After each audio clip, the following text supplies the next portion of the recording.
Have you ever been driving down the highway, looked over at a massive dump truck or a cement mixer, and noticed something wrong?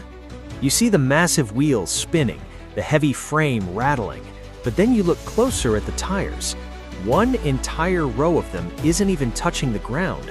They're just hovering there, spinning in the air, ghosting along the pavement. At first glance, it looks like a mechanical failure, like the suspension is collapsed, or maybe a glitch in a video game. But that hovering wheel isn't a mistake. It is actually a brilliant piece of engineering that saves billions of dollars in road repairs, saves the trucking company a fortune in fuel, and stops the truck from destroying itself during a turn. Today, we're looking at the surprising reason why some truck tires are designed not to touch the ground. Right here in Simple Things, Surprising Histories.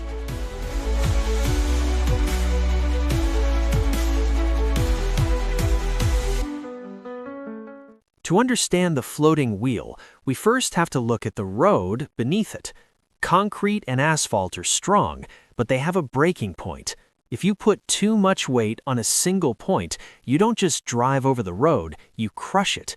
This is why governments enforce strict axle weight limits. It's not just about how heavy the entire truck is, it's about how that weight is distributed. Think of it like walking on deep snow. If you walk in high heels, you sink immediately, but if you wear snowshoes, your weight is spread out over a larger area and you stay on top. This is exactly what that extra set of wheels, technically called a lift axle, is for. When a dump truck is fully loaded with 20 tons of gravel, that weight is too much for just 2 or 3 standard axles to handle, legally. So the driver flips a switch in the cab, huge airbags inflate, pushing that hovering axle down until it hits the pavement. Suddenly, the truck has snowshoes. The weight is distributed across more tires, the pressure on the road drops, and the truck becomes legal to drive without destroying the asphalt. So if more wheels mean better weight distribution and safer roads, why not keep them down all the time? Why lift them up at all? The answer, as is often the case in history, comes down to money. Tires are expensive. Big rig tires can cost hundreds of dollars each, and they wear out quickly. Every mile a tire rolls against the pavement creates friction. This is called rolling resistance. The more tires you have touching the ground, the harder the engine has to work to push the truck forward, and the more fuel you burn.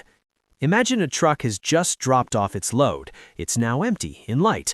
If the driver leaves those extra axles down, they are just burning fuel and wearing down expensive rubber for no reason. By lifting them up, they instantly reduce rolling resistance. It's an eco mode for heavy machinery. Furthermore, there's the issue of tolls. Many highways and bridges charge trucks based on the number of axles touching the ground. By lifting that extra set of wheels, a driver can legally classify the truck as a smaller vehicle, sometimes cutting the toll fee in half. There is one final, crucial reason for the lift axle: maneuverability. Trucks are long. When a truck with multiple fixed axles tries to turn a tight corner, the rear wheels don't just roll, they get dragged sideways across the pavement. This is called scrubbing. It screams, it shreds the tires, and it puts massive stress on the truck's frame and suspension.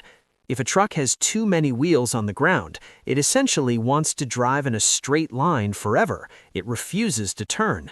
By lifting that extra axle, the driver effectively shortens the truck's wheelbase. It allows the truck to pivot smoothly around corners, navigating tight construction sites or city streets without ripping the tread off the tires or tearing up the pavement. So, the next time you see a truck with a ghost wheel hovering in the air, you'll know it's not broken. It's a shapeshifter. It's a machine adapting in real time, balancing the laws of physics with the laws of the road and the cost of doing business. I hope you enjoyed this slice of engineering history. If you did, please hit that like button and subscribe to Simple Things Surprising Histories for more stories about the everyday world around us. Thanks for watching.